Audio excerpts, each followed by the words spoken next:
Assalamualaikum warahmatullahi wabarakatuh. Shalom dan salam sejahtera untuk kita semua.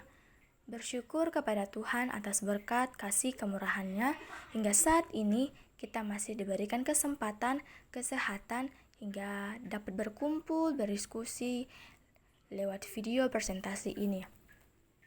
Perkenalkan, kami dari kelompok 2 genap akan mempresentasikan tentang perbandingan metode sterilisasi farmakope edisi 3, edisi 4, dan edisi 6. Namun, sebelum kami memaparkan materi kami, izinkan saya selaku moderator memperkenalkan teman kelompok saya. Adapun teman kelompok saya yang pertama adalah Dini Prima, yang kedua Elia Naswa, yang ketiga Hadiah Septriarju, yang keempat Ika Priliani, dan yang kelima Indri Noviasari Sesa. Untuk pemaparan materi yang selanjutnya, saya serahkan kepada teman-teman saya. Ya baik, menurut metode sterilisasi farmakope Indonesia 3 ada 5, yaitu yang pertama ada cara A. Di sini cara A dengan cara pemanasan secara basah, autoklav pada suhu 115 derajat sampai 116 derajat Celcius selama 30 menit dengan uap air panas. Yang kedua, yaitu dengan cara penambahan bakterisida. Yang ketiga yaitu cara C. Cara C di sini dengan cara penyaring bakteri steril. Yang keempat yaitu cara D, di mana di sini pemanasan secara kering, oven pada suhu 150 derajat Celcius selama 1 jam dengan udara panas. Yang terakhir yaitu cara aseptik. Cara aseptik di sini dengan cara mencegah dan menghindarkan lingkungan dari cemaran bakteri seminimal mungkin. Cara-cara atau metode sterilisasi menurut Farmakope Indonesia 4 terdiri dari 6 metode. Yang pertama yaitu sterilisasi uap. Sterilisasi cara ini menggunakan suatu siklus autoklav yang di dalam farmakope ditetapkan bahwa untuk media atau reaksi adalah selama 15 menit pada suhu 121 derajat Celcius kecuali dinyatakan lain. Yang kedua yaitu sterilisasi panas kering. Sterilisasi cara ini menggunakan suatu siklus oven modern yang dilengkapi dengan udara yang dipanaskan dan disaring. Rentang suhu khas yang dapat diterima dalam bejana sterilisasi kosong adalah sekitar 15 derajat Celcius. Jika alat sterilisasi beroperasi pada suhu tidak kurang dari 250 derajat Celcius. Yang ketiga yaitu sterilisasi gas. Bahan aktif yang digunakan adalah gas etilen oksida yang dinetralkan dengan gas inert yaitu CO2. Akan tetapi gas etilen oksida memiliki keburukan, yaitu sangat mudah terbakar, bersifat mutagenik, dan kemungkinan meninggalkan residu toksik di dalam bahan yang disterilkan, terutama yang mengandung ion klorida. Yang keempat yaitu sterilisasi dengan radiasi ion.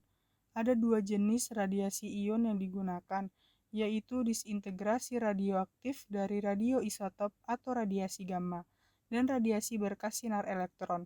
Cara ini dilakukan jika bahan yang disterilkan tidak tahan terhadap sterilisasi panas dan terdapat kekhawatiran mengenai keamanan etilen oksida.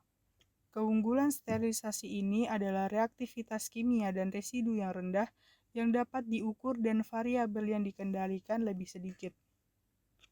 Yang kelima yaitu sterilisasi dengan penyaringan. Sterilisasi untuk larutan yang labil terhadap panas dilakukan dengan penyaringan menggunakan bahan yang dapat menahan mikroba, sehingga mikroba yang dikandungnya dapat dipisahkan secara fisika. Ukuran porositas minimal membran matriks tersebut berkisar antara 0,2 sampai 0,45 mikrometer tergantung pada bakteri apa yang hendak disaring. Penyaring yang tersedia saat ini adalah selulosa asetat, selulosa nitrat, fluorokarbonat, polimer akrilik, polikarbonat, poliester, polivinil klorida, vinil nilon, politef, dan juga membran logam. Dan cara yang terakhir atau metode terakhir yaitu sterilisasi dengan cara aseptik. Proses ini untuk mencegah masuknya mikroba hidup ke dalam komponen steril atau komponen lain yang melewati proses antara sehingga produk setengah jadi atau produk ruahnya bebas dari mikroba hidup.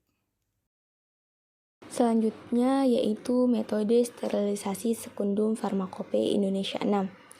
Metode yang pertama yaitu sterilisasi uap. Proses sterilisasi termal menggunakan uap jenuh di bawah tekanan berlangsung di suatu bejana yang disebut otoklav dan mungkin merupakan suatu proses sterilisasi yang paling banyak digunakan atau suatu siklus otoklav yang ditetapkan dalam farmakope untuk media atau reaksi adalah selama 15 menit pada suhu 121 derajat kecuali dinyatakan lain. Prinsip dasar kerja alat adalah udara di dalam bejana sterilisasi digantikan dengan uap jenuh, dan hal ini dicapai dengan menggunakan alat pembuka atau penutup khusus. Untuk mengganti udara secara lebih efektif dari bejana sterilisasi dan dari bahan yang disterilisasi, siklus sterilisasi dapat meliputi tahap evakuasi udara dan uap. Otoklav modern umumnya bekerja dengan sebuah sistem pengendali yang secara nyata lebih responsif daripada katup reduksi jenis lama yang selama ini digunakan. Nah, agar jenis lama ini dapat mencapai ketepatan dan tingkat pengendalian siklus yang dibicarakan di sini, mungkin perlu memperbaharui atau memodifikasi alat pengendali dan instrumentasi alat tersebut. Selanjutnya yaitu sterilisasi panas kering. Pada proses sterilisasi termal untuk bahan yang tertera di farmakope dengan menggunakan panas kering biasanya dilakukan dengan suatu proses batch di dalam suatu oven yang dirancang khusus untuk tujuan itu. Oven modern dilengkapi dengan udara yang dipanaskan dan disaring, didistribusikan secara merata ke seluruh bejana dengan cara sirkulasi atau radiasi menggunakan sistem semprotan dengan peralatan sensor, pemantau, dan pengendali parameter kritis. Validasi sterilisasi panas kering dilakukan dengan cara yang sama seperti sterilisasi uap. Unit yang digunakan untuk sterilisasi komponen seperti wadah untuk larutan intravena harus dijaga agar dapat dihindari akumulasi partikel di dalam bejana sterilisasi. Rentang suhu khas yang dapat diterima di dalam bejana sterilisasi kosong adalah kurang lebih 15 derajat, dan jika alat sterilisasi beroperasikan, yaitu pada suhu kurang lebih 250 derajat. Nah, metode yang ketiga yaitu sterilisasi gas. Pilihan untuk menggunakan sterilisasi gas sebagai alternatif dari sterilisasi termal sering dilakukan jika bahan yang akan disterilisasi tidak tahan terhadap suhu panas pada proses sterilisasi uap atau panas kering.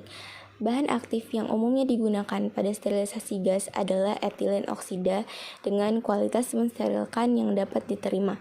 Keburukan dari bahan aktif ini adalah antara lain sifatnya yang sangat mudah terbakar, walaupun sudah dicampur dengan gas inert yang sesuai, bersifat mutagenik, dan kemungkinan adanya residu toksik di dalam bahan yang disterilkan, terutama yang mengandung ion klorida. Pada proses sterilisasi pada umumnya berlangsung di dalam bejana bertekanan yang dirancang sama seperti otoklav, tetapi dengan tambahan bagian khusus yang hanya terdapat pada alat sterilisasi yang menggunakan gas.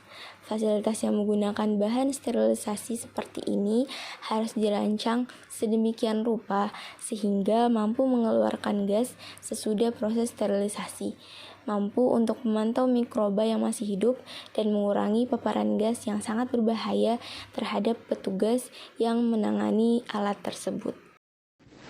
Selanjutnya yaitu sterilisasi dengan radiasi ion. Ada dua jenis radiasi ion yang digunakan, yaitu disintegrasi radioaktif dari radioisotop atau radiasi gamma dan radiasi berkas elektron.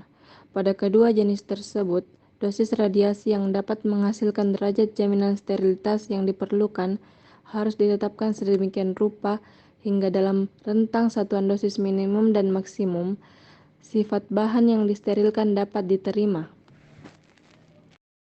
Yang terakhir yaitu sterilisasi dengan penyaringan. Sterilisasi larutan yang labil terhadap panas sering dilakukan penyaringan menggunakan bahan yang dapat menahan mikroba hingga mikroba yang dikandung dapat dipisahkan secara fisika. Perangkat penyaring umumnya terdiri dari suatu matriks berpori tertutup kedap atau dirangkaikan pada wadah yang tidak permeabel.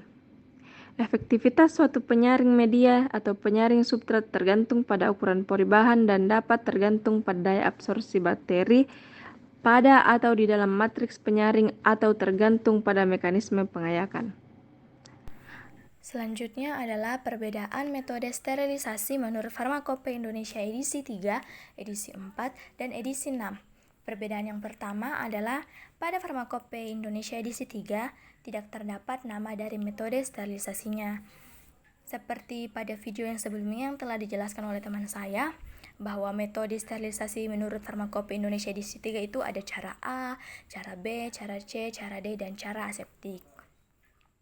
Terus perbedaan yang kedua itu adalah suhu dan waktu sterilisasi uap pada Farmakope Indonesia edisi 3 berbeda dengan Farmakope Indonesia edisi 4 dan edisi 6, di mana pada Farmakope Indonesia edisi 3 itu dia suhunya itu berada pada 115 derajat sampai 116 derajat Celcius selama 30 menit. Sedangkan di Farmakope Indonesia edisi 4 dan 6 itu dia menggunakan suhu 121 derajat dengan lama waktu 15 menit. Perbedaan yang ketiga adalah suhu dan waktu sterilisasi panas kering di Farmakope Indonesia 3 yaitu 150 derajat Celcius selama 1 jam. Sedangkan pada Farmakope Indonesia edisi 4 dan edisi 6 itu dia menggunakan suhu 15 derajat Celcius untuk bejana kosong dan 250 derajat Celcius saat beroperasi. Perbedaan yang keempat adalah tidak terdapat sterilisasi dengan cara septik pada Farmakope Indonesia edisi 6. Perbedaan yang kelima, pada Farmakope Indonesia edisi 6 dijelaskan lebih detail cara sterilisasinya, sedangkan pada Farmakope Indonesia edisi 4 hanya dijelaskan inti dari metodenya.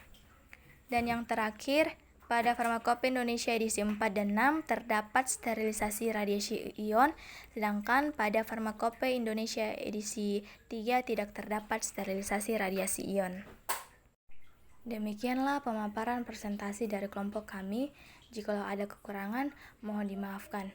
Saya berharap semoga lewat video ini kita sama-sama belajar dan menambah pengetahuan kita. Tetap semangat dalam menjalani kehidupan teman-teman semua dan salam sehat untuk kita semua. Assalamualaikum warahmatullahi wabarakatuh.